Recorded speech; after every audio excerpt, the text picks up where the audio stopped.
더 나은 미래를 위해 오늘의 정책을 고민하는 시간입니다. 김기식의 정책 이야기 식스센스 김기식 더 미래연구소 소장님 나와 계십니다. 안녕하세요. 예, 안녕하세요. 네. 진짜 오랜만이시네요. 예, 우리 김 기자 오랜만에 만납니다.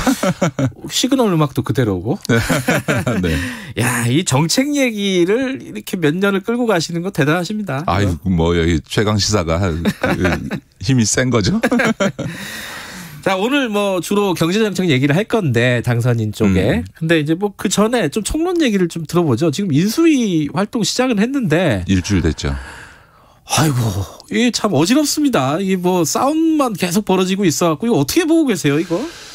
그러니까 지금 그 윤석열 당선인의 지지율이 지금 역대 최저거든요. 52% 정도 나오는데. 아, 이게 역대 최저예요? 최저입니다. 그러니까 예를 들어서 우리가 그 민주화 되고 나서 김영삼 정부, 김대중 정부가 당선되고 나서 지지율이 90%였고요. 노무현 이명박 대통령이 80%였고 전임 문재인 대통령이 70% 중반. 또 박근혜 대통령이 60% 중반이었으니까 64%였으니까 지금 윤석열 당선인의 지지율이 역대 최저거든요. 어떤 분들은 지난 선거가 0.7%의 박빙이었으니까 그런 거 아니냐라고 이야기를 하지만 김대중 대통령은 40% 지지율로 당선됐는데 90% 지지율을 보였고요. 문재인 대통령도 지난번 그 17년에 당선될 때 41%의 지지율로 당선됐음에도 불구하고 당선된 뒤에 지지율은 75% 나왔거든요. 그러니까 지금은 윤석열 당선인은 그런 어떤 소위 그 이재명 후보와의 격차가 0.7%였다라는 것만으로는 변명이 안 될 정도로 지금 낮은 지지율 상태입니다. 그런데 그럼에도 불구하고 지금 이렇게 밀어붙이기 식으로 예를 들어서 온갖 중요한 국가 현안 다 두고 지금 용산으로 청와대를 이전하겠다라고 하는 것을 더군다나 청와대에는 단 하루도 못 있겠다고 하면서 그냥 밀어붙이고 있는 거잖아요. 네. 사실은 청와대 들어가서 차분히 준비하고 검토해서 연말이나 내년 초에 청와대를 이전한다고 해서 저도 뭐 청와대 이전에 반대하는 건 아니니까. 그래서 아무 문제도 없는데도 불구하고 통이동 임시사무실을 금융감독원 연수원인데 지금 민간기관 거를 차출해다가 계속 거기서 쓰겠다. 그다음에 강남에서 강북까지 출퇴근하겠다. 그다음에 그 통이동에 없는 그 위기안전센터를 이용하기 위해서 다시 기존에 있던 청와대 벙커는 이용하겠다. 이런 황당한 일을 지금 벌리고 있다는 게 52%의 역대 최저의 지지율, 당선인 지지율을 가지고 이렇게 밀어붙이고 있다는 게 잘 이해가 안 되고 이번 윤석열 인수위에 MB 때 사람들이 많이 들어갔는데 네. MB 정부가 취임 6개월 뒤 지지율이 24%로 역대 최저를 기록했습니다. 광우병 파동 있고 막 그랬어요. 예. 그때도 이제 일방통행식 국정 운영을 하다가 그런 이제 소위 역대 최저의 6개월 지지율을 보여줬는데 윤석열 정부가 시작도 하기 전에 이게 인수위 단계에서부터 좀 국정 운영이나 국민 여론 관리를 잘못하고 있는 거 아닌가 이런 생각이 좀 듭니다. 알겠습니다. 뭐 이 얘기도 뭐 1시간 동안 할 수 있을 것 같은데 네. 본론으로 들어가야 될 것 같습니다. 지금 당선인 쪽 보면은 뭐 사실 지금 아까 용산 뭐 이전 문제 뭐 지금 뭐 인사 관련된 갈등 뭐 이런 것만 잘 보여가지고 다른 활동들이 잘 안 보이긴 하는데 그 와중에 지난 월요일에 경제 6단체장 뭐 정경련 대한상의 뭐 등등 단체 회장들하고 만나서 얘기를 했어요. 그게 그 장면이 앞으로 윤석열 정부의 경제 정책을 보여준 어떤 상징적인 장면이 아니냐 뭐 이렇게 해석하는 사람들도 있고 어떻게 보셨습니까? 저는 윤석열 정부가 출범한 뒤에는 정책적으로는 친기업 행보를 좀 강화하는 모습은 보일 것이고요. 그러나 다른 한편에서 재벌 등의 일종의 불법 행위에 대해서는 상당히 단호한 사법 조치를 할 가능성이 있다. 이 두 가지 양면된 모습이 있을 거다 이렇게 봅니다. 근데 그게 약간 모순 아닌가요? 어떻게 성립이 되죠 그게? 그러니까 이제 이게 윤석열 당선인이 검사 출신으로 정치 경험 없이 지금 왔지 않습니까? 그러니까 정책은 소위 국민의힘이라고 하는 보수 정당의 정책 기조에 기반해서 정책을 취하겠지만 검사로서 특수부검사를 쭉 해왔는데 우리는 특수부검사라 그러면 권력비리 사건을 주로 한다고 생각하지만 사실 특수부검사의 역량이나 능력은 소위 기업 부패 관련 사건을 어떻게 처리하느냐로 그 역량이 판가름이 납니다. 윤석열 당선인은 대한민국의 재벌 1, 2, 3위 총수를 구속시킨 사람이거든요. 아, 그러네요. 이재용 부회장, 정몽구 현대차 명예회장, 그 당시에 회장이었죠. 최태원 회장을 다 구속시킨 사람이 그 윤석열 당선인입니다. 그런 점에서는 소위 재벌에 있어서의 어떤 배임 횡령 혹은 편법적인 불법 승계와 관련된 이런 문제와 관련해서는 본인이 검사 기질로 살아왔기 때문에 그거에 대해서는 여전히 상당히 단호할 것이고 또 한편에서 이른바 검찰 내 윤석열 사단이라고 하는 그 친윤 검사들이라고 하는 부분도 대개 그런 기업 수사를 통해서 잔뼈가 굵어온 사람이기 때문에 양면적인 모습을 보일 거다 저는 그렇게 봅니다. 그러면요. 지금 사실은 문재인 정부 때도 그랬고 그 전부터 이제 재벌 개혁이라는 게 우리 사회의 일종의 큰 아젠다 아니었습니까? 그럼 뭐 지배구조 개편 문제도 있고 뭐 공정거래 문제 여러 가지 문제들의 이런 정책 재벌 개혁 정책에 대해서는 어떤 방향을 설정을 할까요? 그러니까 아까도 말씀드렸던 것처럼 정책과 제도 측면에서는 친기업 침재벌적인 정책들을 취해 가려고 하겠죠. 다만 이 공정거래법 위반이라든가 뭐 형법상에 있어서의 어쨌든 배임 횡령 그다음에 조세 포탈 이런 거에 대해서는 상당히 원칙적인 사법적 잣대를 적용할 가능성이 있다. 이런 양면적인 모습을 그래서 약간의 혼란스러운 모습들을 우리 국민들이 보시게 될 가능성이 있다라고 하는 거고요.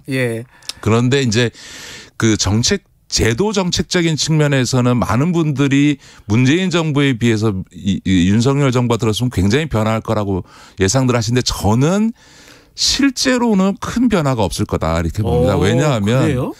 정책적으로 보면 문재인 정부도 산업 정책에 있어서 굉장히 친기업 친재벌적인 부분을 취해왔거든요. 예를 들어서 그 탄소 중립과 관련해서 수소 전기차를 굉장히 지원 육성했는데 그게 사실은 우리나라에서 현대자동차와 직접적으로 연관된 그래서 어떻게 보면 현대자동차에 대한 그 상당한 지원 정책이 되어왔던 거고요. 기본적으로 정부가 산업 육성 정책을 취하게 되면 이게 기업과의 협력이 불가피하거든요. 그래서 문재인 정부에서도 디지털 뉴딜이라든가 그린 뉴딜 이러면서 그 과정에 있어서의 기업과의 협력을 굉장히 강조해왔고 또 코로나 국면에서 소위 백신 개발 등과 관련해서 민간 기업들에 있어서 이런 바이오 육성에 대해서 굉장히 투자를 해왔기 때문에 그러니까 문재인 정부가 이미 친기업 친재벌적인 정책적인 차원에선 취해왔기 때문에 특별히 더 할 게 뭐가 있을까. 근데 뭐 대선 기간에 보면은 그 윤석열 당선인 측에서 보면은 규제 철폐 그리고 뭐 세제 혜택 뭐 인센티브 뭐 해외 기업 다시 돌아오게끔 혜택을 주는 거 이런 것들을 굉장히 획신적으로 획기적으로 추진하겠다 이랬는데 사실은 뭐 하던 거라는 말씀이에요. 그러니까 예를 들어서 이제 하나하나 보면요. 규제 완화 관련해서 그 혹시나 뭐 예를 들어서 보수 정권이 집권하면 규제 완화를 하고 민주당이 집권하면 규제를 강화해야 하나 그렇지 않습니다. 김대중 정부 이래로 여태까지 모든 정부는 집권할 때 다 규제 완화하겠다고 하거든요. 보수든 진보든 민주당이든 보수정당이든. 그런데 규제 완화가 잘 안 됩니다. 왜냐하면 그거는 기존의 규제를 통해서 기득권을 누리고 있는 세력이 있는 거고요. 규제라는 게 관료의 가장 큰 권한이거든요. 규제를 완화할 때 가장 큰 저항은 관료의 저항입니다. 규제 권한이 갖지 않으면 관료 입장에서는 시장이 자기 말을 듣지를 않거든요. 그런 점에서 실제로 윤석열 정부가 문재인 정부에 비해서 얼마나 더 규제를 완화할 수 있겠느냐. 문재인 정부에서도 규제 샌드박스니 뭐 여러 가지 패스트트랙 제도니 규제 완화를 위한 획기적인 제도를 많이 했지만 여전히 규제는 완화되지 않고 있다라고 하는 이야기들이 나오지 않잖아요. 그걸 본질적으로 과연 바꿀 수 있겠냐라고 하는 점에서는 저는 큰 변화가 과연 있을까라는 생각이 들고요. 그래 또 하나는 근데 노동 정책은 변화 크지 않을까 뭐 중간에 그런 얘기 많이 했잖아요. 윤석열 후보 시절에 뭐 52시간제 뭐 그리고 뭐 최저임금 이런 부분 중대재해기업처벌법 이것도 마찬가지인데 이런 것 좀 많이 바뀔까요? 어때요? 그런데 그것도요. 최저임금은 이제 법이 아니고 최저임금위원회에서 결정하니까 윤석열 정부가 들어서서 소위 정부 위원들을 교체하면 최저임금위원회에서 최저임금을 결정하는데 정부가 입김을 세게 넣을 수 있는데 문제는 문재인 정부의 최저임금 인상률이 박근혜 정부보다 낮았거든요. 그렇죠. 그러니까 이거보다 더 낮출 수 있느냐라고 하는 점에서 보면 문재인 정부 하에서의 초기에 그냥 확 올렸지만 평균적으로 보면 지금 박근혜 정부보다도 최저임금 인상률이 낮기 때문에 실제로 윤석열 정부에서의 최저임금 인상률이 문재인 정부보다 더 낮을 가능성이 얼마나 있을까 이런 회의가 들고요. 또 하나 52시간도 과연 그럼 윤석열 정부가 들어섰다고 해서 52시간을 다시 과거처럼 68시간으로 돌릴 수 있느냐? 그건 안 되죠. 이 노동 시간을 단축한다는 것 자체는 사실은 거스르기 어렵고 또 하나는 윤석열 당선자가 120시간 얘기를 했습니다만 아마 잘 몰랐던 것 같은데 이미 이 52시간을 시행하는 데 있어서 이거를 매달로 하는 게 아니라 6개월 단위로 탄력적으로 운영할 수 있도록 법 개정이 이루어졌습니다. 다시 말해서 주 52시간이라는 것도 6개월 평균 기간 안에만 되면 되고 어떤 주에는 60시간 이상 일을 하고 그다음 주에는 예를 들어 40시간 일하는 형식으로 하는 방식으로도 운영할 수 있도록 제도적 룸을 열어놨거든요.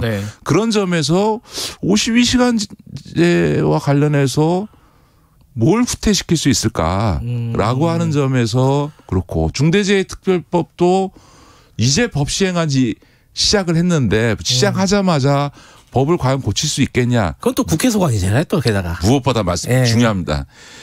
문제는 지금 이 국회는 민주당의 동의 없이는 어떤 법안도 통과시킬 수 없거든요. 대통령이 갖고 있는 권한은 거부권만 갖고 있을 뿐이지 법안을 통과시킬 수 있는 권한은 없는 거기 때문에 이런 소위 문재인 정부에서 이루어진 각종 제도 개혁이 적어도 지금 국회가 유지되는 24년까지 뭐 제도 개혁이 쉽게 이루어질 가능성은 없다고 봐야죠. 근데 아까 말씀하셨듯이 그러면은 이게 사실 문재인 정부에서 지금까지 쭉 했던 어떤 경제 정책에서 크게 벗어날 수는 없다. 현실적으로 봤을 때 이런 기조시잖아요. 예, 그러니까 세제 같은 경우는 마찬가지입니다. 예를 들어서 기업 관련해서 대표적인 세제가 법인세인데 과연 지금 다시 과거 이명박 때처럼 법인세를 낮출 수 있을까? 쉽지 않을 겁니다. 왜냐하면 이미 코로나 국면 하에서 지금 국가 부채는 늘어나 있고 앞으로 윤석열 당선자도 고령화 사회에 있어서 다양한 복지 정책을 공약해 놓은 상황에서 세수 대책 없이 감세 정책을 취할 수 있겠냐. 다만 아마 부동산 관련돼서 종부세 등에 대해서는 아마 손을 대려고 하겠지만 그거는 뭐 민주당에서도 일부 일시적 이주택자나 이런 부분에 있어서는 조정을 하려고 하겠죠. 다만 이 역시도 민주당의 동의 없이는 부동산 세제를 손대기가 어려울 거고 이 부동산 세제와 관련해서는 아마 민주당과 윤석열 정부가 일정한 타협이 이루어질 거다. 그렇지만 전반적인 세제와 관련해서 과연 윤석열 정부가 지난 선거 기간 동안에도 공약에 있어서 재원 조달 수단을 거의 제출하지 못했거든요. 그러면 이제 정부를 출범해 놓고 나서는 이 재정을 조달해야 되는데 과감한 감세 정책으로 가기는 어려울 거다 이렇게 봅니다. 알겠습니다. 김기식 더미래연구소장이었습니다. 지금 시각은 8시 44분입니다.